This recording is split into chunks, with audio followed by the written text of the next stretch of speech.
Hello friends, I am Chevee. Welcome to my shed and my dusty coffee. How are you doing today? How's life in your world? How's things where you are? I hope you're doing well. Today is 600. 600 of these episodes. Now, I was going to say something like 600 times I've turned on this camera and sat here at this table and talked to you, but the truth is, it hasn't really been 600 at this table. I've done quite a few on-location shows in the past, either from my mother-in-law's house during Christmas or from conventions or what have you. Not every episode of the show has been done here, but close to it. Close to the vast majority of them were done sitting right here at this table and me turning a camera on and just telling you something. Whether it's about my day or whether it's about life or whatever. That's what I've done 600 times now, and it kind of blows my mind. And part of the reason it blows my mind is this is not the show that I intended on making when I started this. This is not, it has not been what I expected at all, and that's certainly not a bad thing.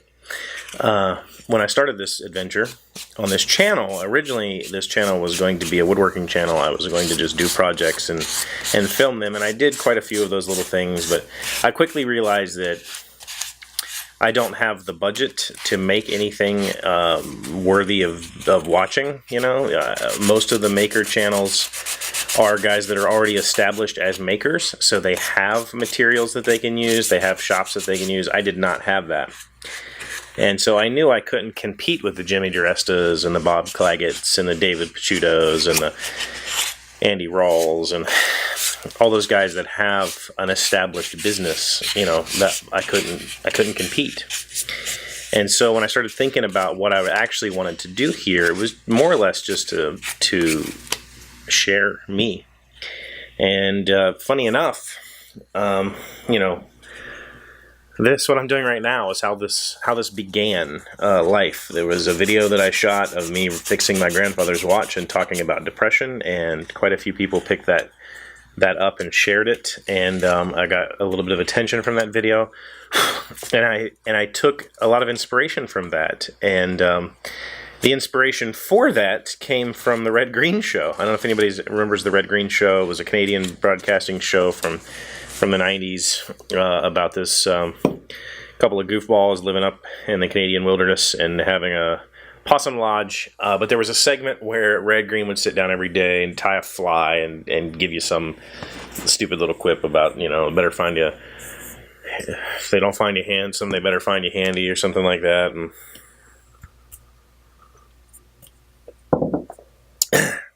I thought I could do something like that. Instead of competing with these building channels, I could still make things. This little guy has made. I don't have a pencil to show you, but it'll hold it. Need to get some sort of finish on him. I still make things, you know. Here's a bag. I did not make this bag. This bag was given me by work, but it had some branding here and some branding here. And I've decided to use some patches and some leather to kind of cover all that branding up and to add some functionality. This leather is going to actually be a small pouch and such. And so I still make things, I still do things, but very rarely do I ever turn the camera on with the intent of talking to you while I make something or tell you something about my life. So the intent of this channel, the intent of this show has morphed. You know, in the beginning it was a need to share myself with my daughters, because I didn't feel like I had, I wanted them to have a permanent record of Dad. Like, these are Dad's thoughts and Dad's emotions, and this is what Dad thinks. And they would always have this. They would always have, if not on YouTube, I have archives of everything I've ever recorded. So they have that. They can always look back and see who their dad was. And part of that stemmed from, again, the watch video that I made about my grandfather's watch. Part of that came from my grandfather, because in his last few months of his life, I took care of him. And I cared for him, and I was his primary caretaker.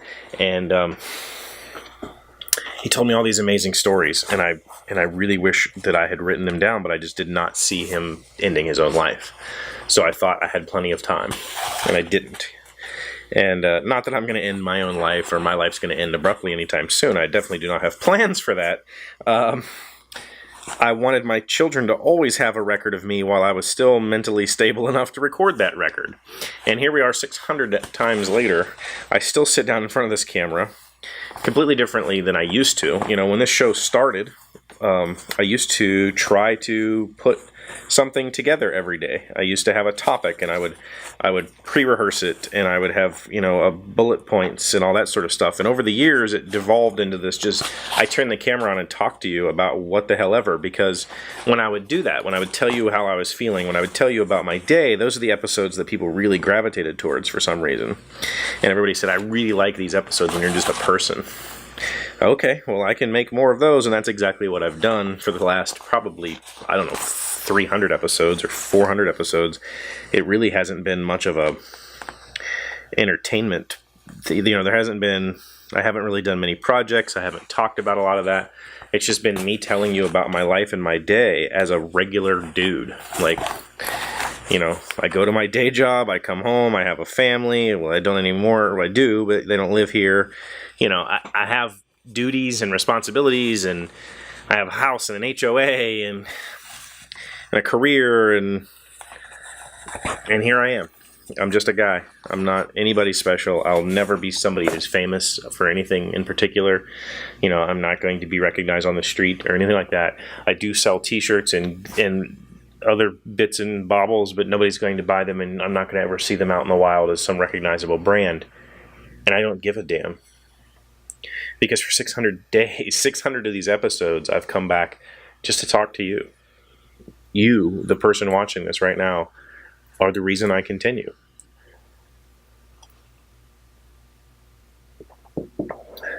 We've hit 25,000 subscribers. We actually hit that last year, and it stayed stagnant. I've actually lost subscribers over the past couple months. Lost more than I've gained. I don't care. I'm not changing this. You know, I've spoken many times about wanting to branch out and do more, and I still have that desire, and I will pursue it, but it's got to be on my time. And right now, that's not the focus of my life. My life has different focuses and different directions right now that I'm really, really, really, really happy with, and I really don't want to mess those up. So I'm just pouring energy into the things that are going correctly, and I'm going to not focus on things that I wish were different, such as this conversation that we're having right now. Because the truth of the matter is, it's great the way it is. It's perfect the way it is. But it's just something about me that always wants more. So, 600. We hit it. And I'm going to take next week off. I will be in Indianapolis, Indiana, starting Monday. I'll leave Monday morning, and I'll be back here on Monday. So, a whole week off, and then I'll come back on Monday. I do have some content to put up. I've got a video from one of you and maybe two of you. And I'll probably do something stupid from Gen Con just because I can. I'll have the camera. I'm going to do stuff for Portal on camera there. And we'll see where that goes. But for the most part, there won't be daily content next week. So I'll miss you. I'll miss talking to this lens. Staring down the barrel of this lens every day has become this oddly comforting and satisfying thing. I wish I had a red light in it so I could look like I was talking to Hal. But, yeah, that's what I have for you. Thank you for 600 episodes. Thank you for being here. Thank you for coming back and checking in on me and being a part of my life and telling me that you appreciate what I do because it's real and it's not something that I've manufactured for an audience. I appreciate that. I appreciate that you see that and that you recognize that and that you gravitate towards that and that you continue to check up with me every day. Thank you. I love you, all of you. See you in a week. This in fact comes from Wikipedia. When was the Odyssey created? The consensus used to be that the Iliad and the Odyssey date from around the 8th century BC, the Iliad being composed before the Odyssey, perhaps by some decades, i.e. earlier than Hesiod, the Iliad being the oldest work of Western literature.